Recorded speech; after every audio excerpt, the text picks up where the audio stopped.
terutama di badan resistor.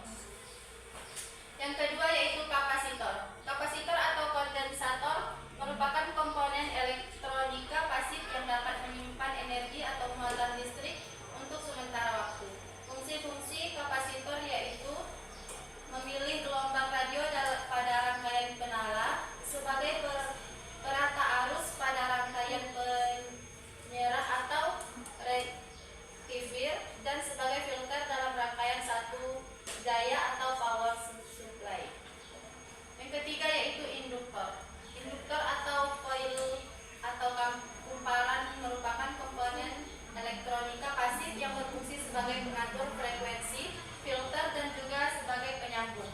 Induktor banyak ditemui pada peralatan atau rangkaian elektronika yang berkaitan dengan frekuensi. Satuan induktansi untuk induktor adalah Henry atau H. Yang keempat yaitu diode. Merupakan komponen elektronika aktif yang mengantarkan arus listrik ke satu arah dan menghambat arus listrik dari arah sebaliknya. Diode terdiri atas dua elektrode, yaitu anode dan katode. Selanjutnya yang akan dijelaskan oleh Anissa Ramadhani. Selanjutnya yang kelima yaitu transistor. Transistor merupakan komponen elektronika aktif multifungsi. Beberapa fungsi transistor antara lain sebagai penguat arus, sebagai saklar atau pemutus dan penghubung, dan stabilisator. Yang keenam ada IC. IC merupakan komponen aktif yang terdiri atas gabungan ratusan bahkan jutaan transistor, resistor, dan komponen lainnya yang dalam sebuah kemasan kecil. Fungsi IC beragam, yaitu penguat, switching, mengontrol, dan media penyimpanan. Yang ketujuh ada saklar. Saklar atau switch merupakan komponen yang digunakan untuk menghubungkan dan memutuskan aliran listrik. Saklar sering digunakan sebagai tombol on-off untuk menyalakan dan mematikan peralatan. Terima kasih. Sama. Baiklah, sekian presentasi yang dapat kami sampaikan. Bila ada pertanyaan, dipersilakan.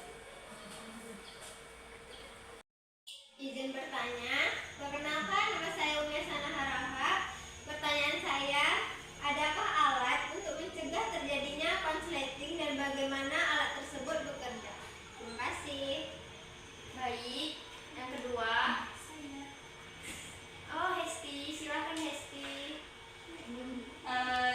Pertanyaannya, apa pengaruh nilai resistor terhadap tegangan arus yang dihasilkan? Baik. Terima kasih atas pertanyaan yang teman-teman berikan. Berikan kami waktu untuk menjawabnya. Kami akan menjawab pertanyaan dari teman-teman. Yang pertanyaan pertama yaitu dari Umia Sana Harahap yang akan saya jawab sendiri. Pertanyaannya, adakah alat untuk mencegah terjadinya konsleting dan bagaimana alat tersebut bekerja? Alat untuk mencegah konsleting yaitu circuit breaker atau MCB merupakan komponen penting yang dipasang dalam setiap gedung dan perumahan. Tugasnya sangat krusial, yaitu untuk memutus hubungan arus listrik ketika mendeteksi adanya arus pendek yang terjadi. Bagaimana, Umi? Ya, dapat dimengerti. Terima kasih. Baik, pertanyaan selanjutnya dari Hesti, yaitu apa pengaruh nilai resistor terhadap tegangan arus yang dihasilkan? Jawabannya, sebagai penurun tegangan atau semakin besar nilai resistor yang dipasang, semakin kecil tegangan yang dihasilkan. Sebagai penghambat aliran arus listrik yang mengalir pada rangkaian listrik atau elektronik. Semakin besar nilai resistor yang dipasang, semakin kecil arus yang mengalir. Pada Hesti, apa bisa diterima jawabannya? Baik, jawabannya dapat diterima. Terima kasih. Presentasi kami, bila ada kesalahan kami mohon maaf. Kami akhiri. Assalamualaikum warahmatullahi wabarakatuh.